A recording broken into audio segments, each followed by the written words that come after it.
¿ya? Entonces les decía que el terapista ocupacional se va a encargar de poder dar las pautas al paciente para que él sepa cómo trasladarse de la silla a la cama, cómo trasladarse al baño, eh,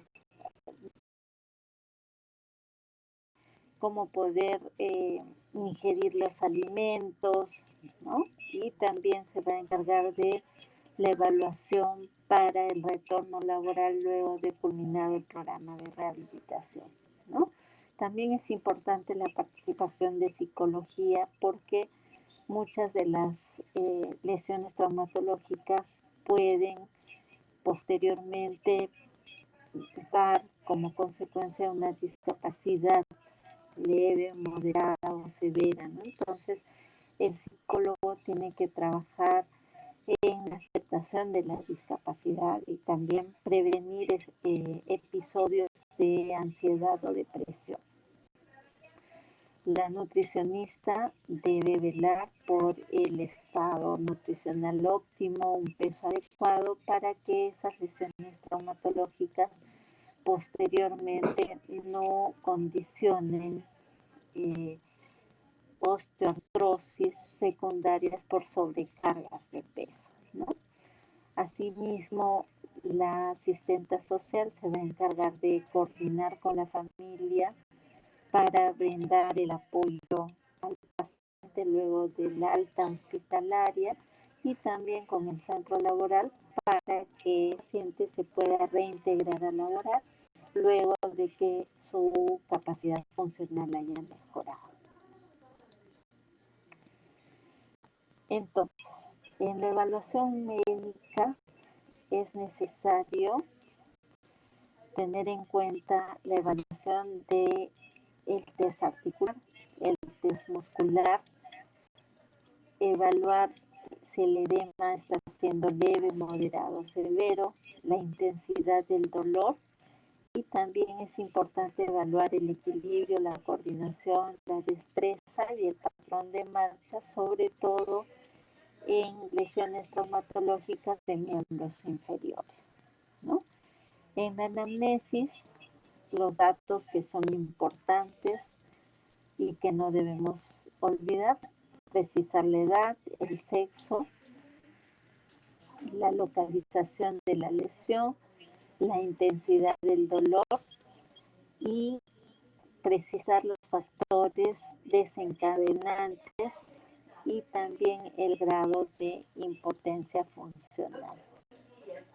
Asimismo, es importante definir la ocupación del paciente, ¿no? Para poder planificar esa reincorporación laboral que, dependiendo del grado de lesión, puede ser una reincorporación sin adaptaciones, una reincorporación con adaptaciones, una reubicación laboral, o si la capacidad funcional es muy pobre para la exigencia laboral del paciente, plantear una incapacidad no temporal, ¿no? Entonces, a la inspección vamos a evaluar al paciente, de preferencia en bipedestación, ¿no? Y es necesario siempre evaluar simétricamente las articulaciones comprometidas, ¿no? También en la inspección debemos evidenciar la presencia de hipotrofias musculares o signos de tumefacción, como decíamos, edemas, también desviación de los ejes mecánicos y las alteraciones en marcha. A la palpación debemos evidenciar los signos inflamatorios, la presencia de derrame articular, donde la evaluación del signo del peloteo choque es muy importante. También es importante definir qué puntos son los que provocan mayor dolor, como la inserción del tendón o el la musculatura adyacente a la zona lesionada.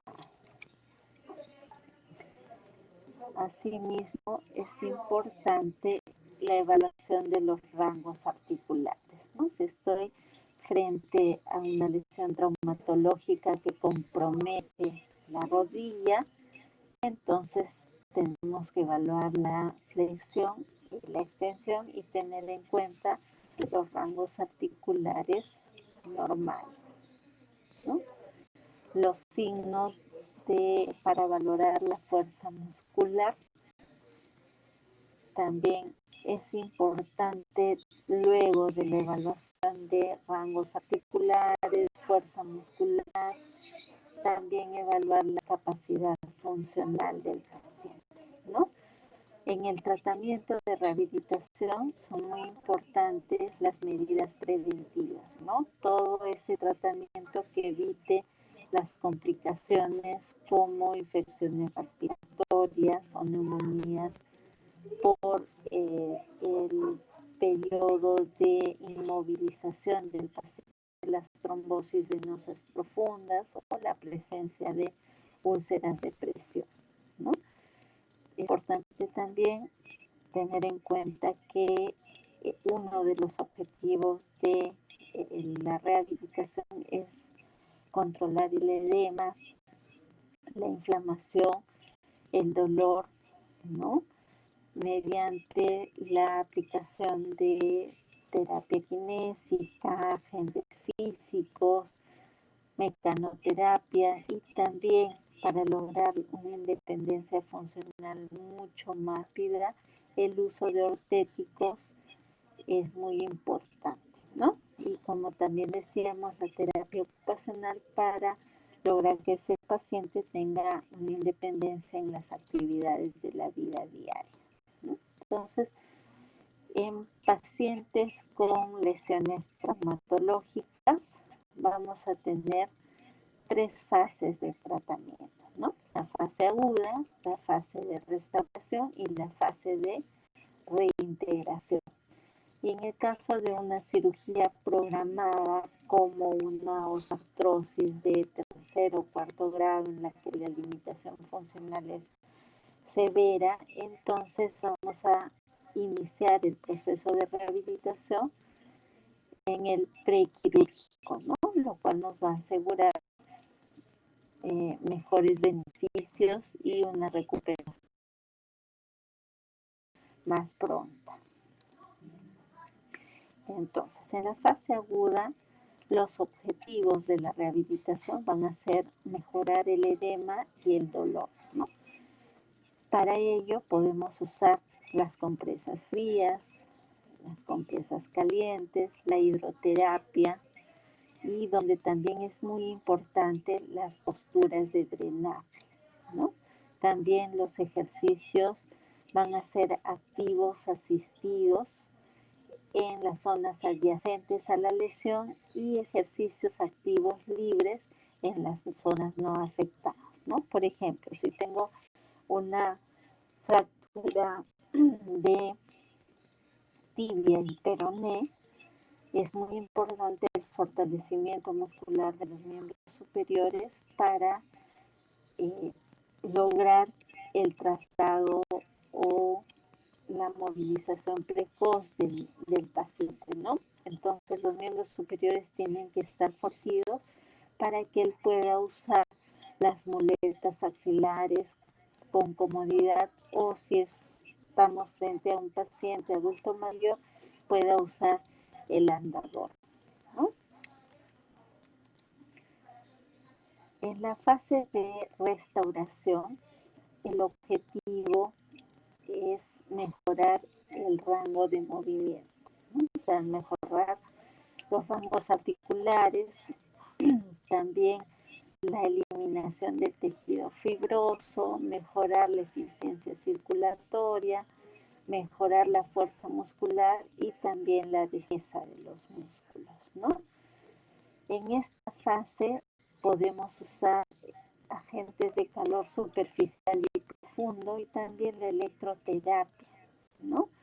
que puede ser analgésica si existe la persistencia del dolor o estimulantes si tenemos los músculos muy hipotrofiados, ¿no? Los ejercicios van a ser activos, isométricos, isotónicos y también vamos a indicar la elongación muscular de los músculos acortados, ¿no? También es importante en esta fase la aplicación de la mecanoterapia. Asimismo, en la fase de reintegración, el objetivo de esta fase es permitir que el paciente retorne a una función independiente, ¿no? Y mantener y prevenir nuevas lesiones. Entonces, en esta etapa debemos incentivar los programas domiciliarios, es decir, que el paciente debe aprender un programa que luego debe aplicarlo en casa, ¿no? Además de las sesiones de ejercicios repetitivos de bajo impacto y alto impacto, y en esta fase se puede dar el retorno de la actividad deportiva si el paciente desarrolla algún deporte con regularidad. ¿Qué complicaciones podemos tener en una lesión traumatológica? Y que es importante tomarlos en cuenta cuando hablamos de un programa de rehabilitación, ¿no? El retardo o defecto de la consolidación, las rigideces articulares, las distrofias simpático-reflejas, la pseudoartrosis y la osteomielitis, ¿no? ¿Por qué es importante tener en cuenta el retardo de consolidación? Porque si dentro de la indicación de rehabilitación indicamos sobrecarga de peso a esas articulaciones o ese miembro afectado, entonces lejos de ayudar con el proceso de recuperación, vamos a empeorar el pronóstico, ¿no? Entonces, cuando sospecho de un retardo de consolidación, cuando en la radiografía no hay la formación del callo óseo a pesar de que han transcurrido más de 6 semanas, ¿no? La movilidad sigue siendo anormal y tener en cuenta que ese retardo de consolidación puede ser de tipo hipotrófico o atrófico, ¿no? Y frecuentemente se da en fracturas de húmero, cúbito o tibia. La consolidación viciosa también es importante tenerla en cuenta, ¿no? Porque si el paciente ve esta radiografía, ¿no? Va a pensar de que la fractura sigue, ¿no? Y que no se ha resuelto. Entonces hay que explicarle que el afrontamiento no es al 100% en todas las fracturas y que lo importante es que se forme el callo óseo y esa fractura no sea inestable, ¿no? Entonces, para que el paciente no se asuste y tampoco tenga dudas. Pero para nosotros también es importante saber si hay una consolidación viciosa, porque eso va a condicionar a asimetría de los miembros, sobre todo inferiores, y si no corregimos esa asimetría, luego vamos a tener deformidades y dolores secundarios en las relaciones adyacentes, ¿no? La osteomielitis también es una complicación que puede presentarse dentro de la evolución de la recuperación de las fracturas o lesiones traumatológicas, y ustedes saben que es más frecuente en las fracturas expuestas y las fracturas tratadas quirúrgicamente, ¿no? Entonces, en este caso, si sospechamos y confirmamos la presencia de osteomielitis, es importante que derivemos al paciente a traumatología y el paciente inicie con el tratamiento antibiótico y los curetajes quirúrgicos, ¿no? Entonces, en ese momento la rehabilitación pasa a segundo plano. Asimismo, dentro del proceso de evolución de las fracturas, podemos tener la presencia de distrofia simpático-refleja, ¿no? Y va a comprometer a los huesos periarticulares cercanos a la fractura, ¿no? Entonces, ¿cuándo voy a sospechar de una distrofia simpático-refleja? Cuando vamos a tener una tumefación en el miembro, existe la limitación del movimiento, la piel se muestra tirante, fría y existe mucho dolor. Entonces es una complicación que también necesitamos tenerla en cuenta. ¿Hasta ahí tienen alguna pregunta o todo está claro?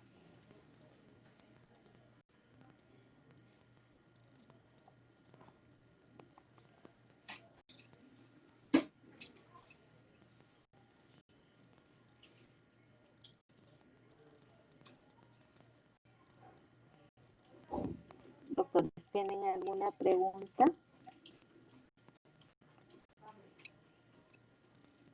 Muy bien, doctora María Elena.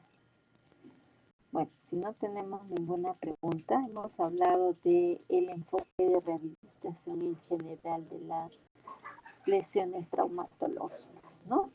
Vamos a ahora, en esta segunda parte, hablar de la rehabilitación en pacientes con artroplastía de cadera, ¿no? Para que tengan una idea más específica de lo que consiste el programa de rehabilitación y todos los cuidados que debe tener y conocer el paciente para una recuperación óptima. Entonces, cuando tenemos un paciente que está programado para una artroplastía de cadera, es importante empezar la rehabilitación en el periodo preoperatorio, ¿no? Es decir, antes de la cirugía, porque esto nos va a permitir que la recuperación sea mucho más rápida y, como les decía, es importante fortalecer esa musculatura, no solo del miembro afectado, ¿no? Sino también de los miembros superiores, porque en una primera etapa los miembros superiores van a permitir al paciente los traslados, ¿no? Es decir, levantarse de la cama, pasar de la silla a la cama y también empezar la bipedestación y la marcha. Asimismo, es importante fortalecer el cuádriceps, los glúteos y mantener una acción y una aducción adecuada, así como mantener los movimientos activos de la rodilla y el tobillo del miembro inferior afectado. Es importante también, luego de la cirugía, tener clara si estamos frente a una cirugía de una artroplastía total de cadera, cementada o no cementada, ¿no? Porque de ello va a depender el periodo en el que el paciente tiene que estar en reposo y sin sobrecargas, ¿no? Si estamos frente a una artroplastía de tipo cementada, el paciente después del segundo día ya puede empezar la movilización, ¿no? Entonces, la rehabilitación postquirúrgica puede empezar entre el primer y segundo día posoperatorio, ¿no? En esta fase es muy importante la terapia respiratoria para evitar las complicaciones de neumonías por inmovilización o por aspiración, ¿no? Asimismo, es importante la movilización activa de los tobillos, los ejercicios isométricos de cuádriceps y glúteos.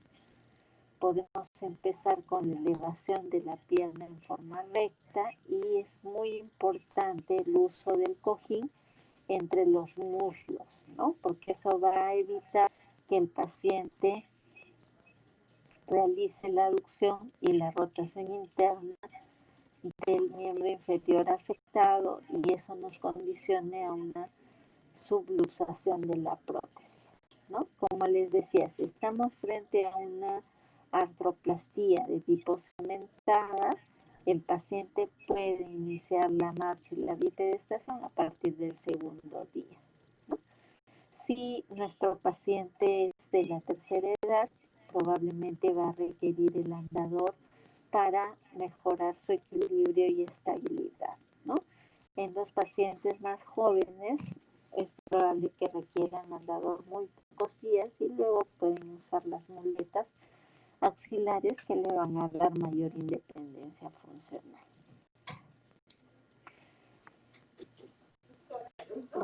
Para repetir, son repetibles, ¿ves? Justo se le decía, por eso yo envié y el mismo.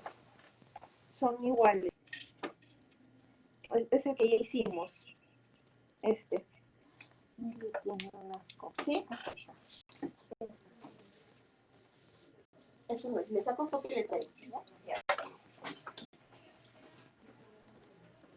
A ver, doctores, entonces, como les decía, para tener en cuenta cuándo ese miembro va a poder apoyar y el paciente va a iniciar la bipedestación y las marchas, es importante, como les decía, tener en claro si estamos frente a una prótesis cementada o a una prótesis no cementada, ¿no? Cuando estamos frente a una prótesis no cementada, el apoyo y la carga debe iniciarse después de la sexta semana. Luego, el alta se va a dar entre el tercer y sexto día después de la cirugía, ¿no? Cuando el paciente es capaz de acostarse y levantarse sin ayuda, caminar sobre superficies planas, subir algunos escalones y luego va a tener controles por consulta externa para poder evaluar la intensidad del dolor, evaluar la progresión de los rangos articulares, de la fuerza muscular y también realizar radiografías de control para evaluar el proceso de cicatrización, ¿no? Y formación del callo óseo. Si el paciente usa andador, después de las 6 semanas puede indicarse las muletas y la descarga total de peso, ¿no? Es importante en este periodo el fortalecimiento muscular de los músculos abductores, del cuádriceps, de los isquiotibiales y saber que el paciente puede volver a conducir si la evolución ha sido favorable luego de las 8 semanas, ¿no? También puede retornar al trabajo entre la sexta y octava semana, siempre y cuando realice una labor que no demande desplazamiento prolongado, en subir y bajar escaleras en forma repetida y tampoco sobrecargas de peso, ¿no? El control debe darse al tercer mes, a los 6 meses y también al año. Muy bien, entonces continuamos. Es muy importante que el paciente cuando se va de alta sepa que no debe cruzar las piernas, que debe mantener los pies separados 15 centímetros mientras está sentado, debe evitar sentarse en sillas bajas, no debe inclinarse hacia adelante y siempre debe colocar un cojín entre las piernas para dormir, ¿no? Todas estas precauciones se deben adoptar para evitar la subluxación de la prótesis.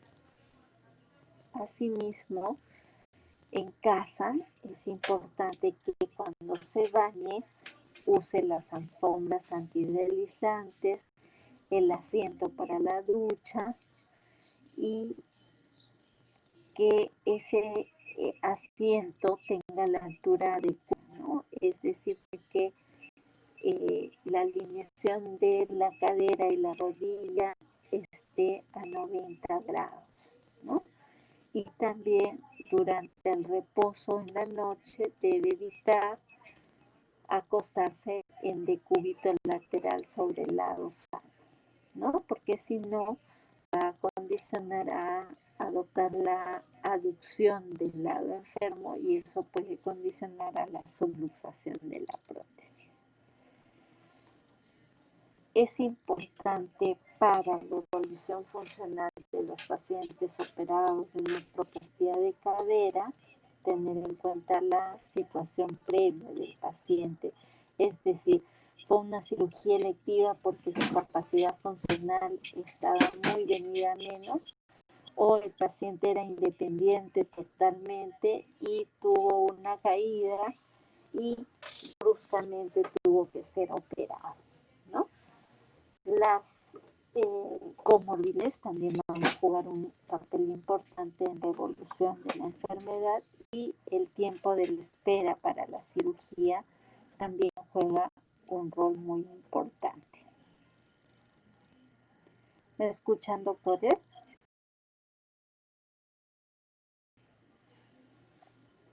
Se le escucha, ¿no? doctora. Okay. Sí, doctora. Entonces, finalmente vamos a hablar de las lesiones deportivas. ¿Hasta el momento tienen alguna pregunta? ¿Todo está claro respecto a la rehabilitación en pacientes con artroplastía de cadera?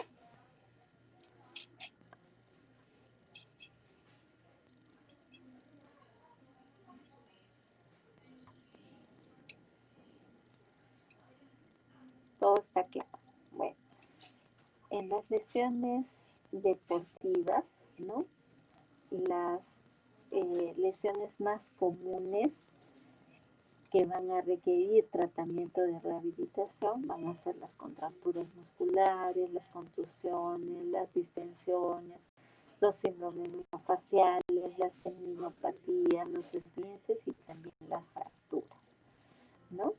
Entonces, básicamente el proceso o el programa de rehabilitación va a incluir las 3 fases que ya detallamos, ¿no? La fase aguda, la fase de restauración y la fase de reintegración, ¿no? El deportista, estas fases tienen que acortarse en el tiempo, porque ustedes saben que el deportista a mayor tiempo de reposo, mayor desacondicionamiento físico, ¿no? Entonces, existen técnicas que van a ayudar a que esa reincorporación a la actividad física se dé mucho más rápido, ¿no?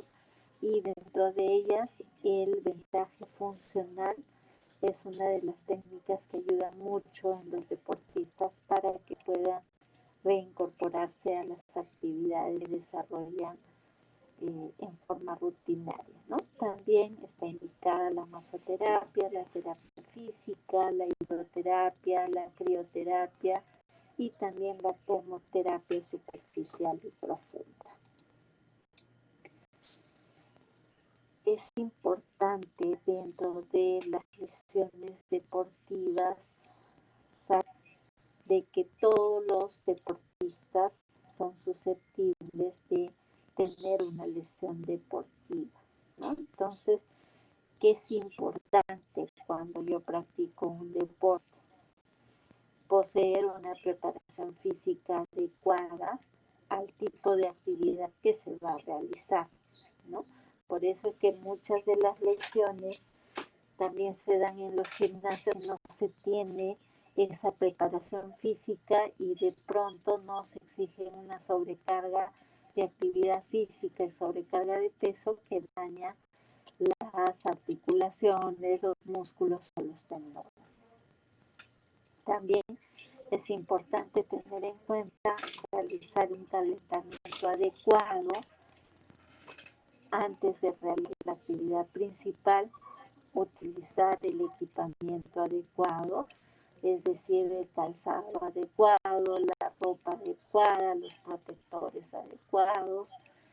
Es importante controlar la salud haciendo exámenes médicos periódicos y sobre todo llevar una vida saludable, ¿no? Tanto en la alimentación equilibrada y evitando el uso de sustancias nocivas y también respetando las horas del sueño, ¿no?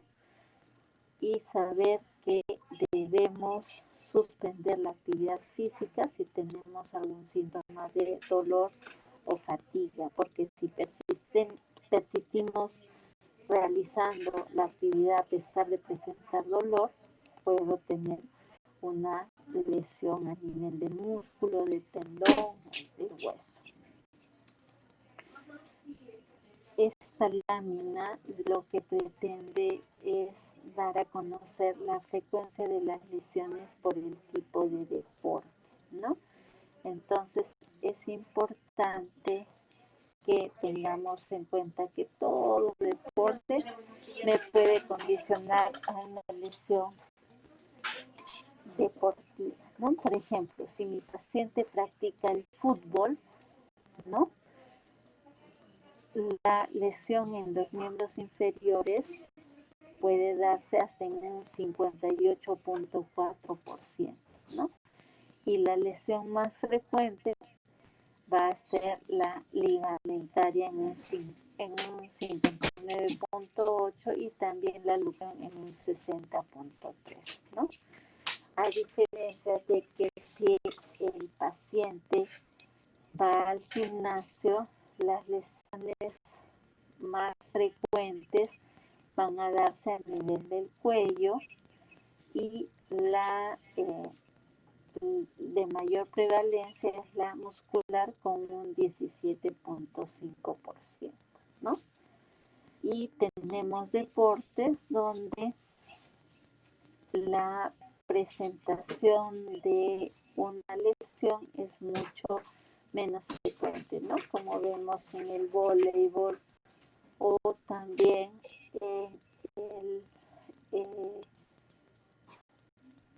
el baloncesto o en el atletismo, ¿no? Entonces siempre tener en cuenta que es muy importante el calentamiento, el ir progresando en la rutina en forma paulatina y no hacerlo bruscamente, practicar una dieta saludable, respetar las horas de sueño y ante cualquier síntoma de dolor y fatiga, suspender la actividad porque nos puede generar mayor daño. Muy bien. ¿Tienen alguna pregunta o todo está claro hasta el momento?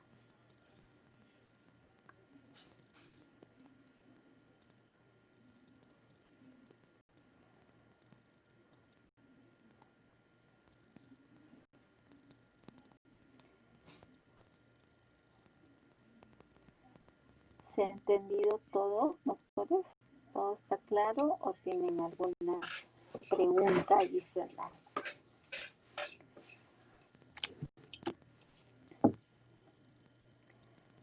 ¿Todo está claro?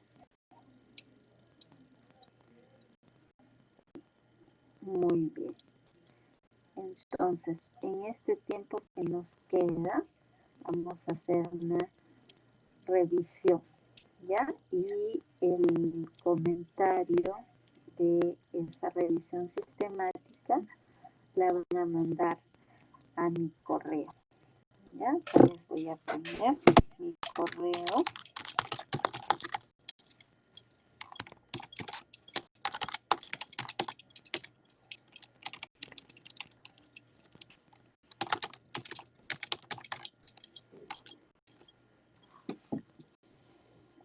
Voy a pasarles la revisión, ¿ya?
Como que